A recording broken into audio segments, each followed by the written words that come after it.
roots of lung. Root of lung present on the medial surface. The root basically the structure that is coming or out on the medial surface of lung. So there is difference. In case of right lung, most anterior structure, this is anterior border and this is posterior border. So most anterior structure will be pulmonary vein, that is superior pulmonary vein. And just behind to this superior pulmonary vein there is pulmonary artery. So this is pulmonary artery.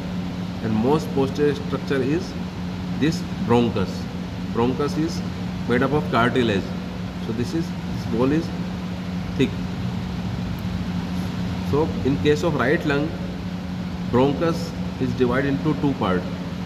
Above the level of pulmonary artery, this is aparterial, and below the pulmonary artery, this is hyparterial bronchus. But in case of left lung, anterior or posterior,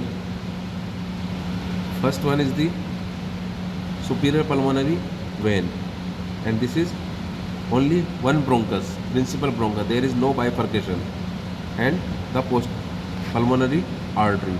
And most inferior, this is inferior pulmonary vein. So major difference is between the bronchus. In case of right lung, there are aparterial and hyparterial bronchus, but in case of left lung, only one principal bronchus. There is no bifurcation.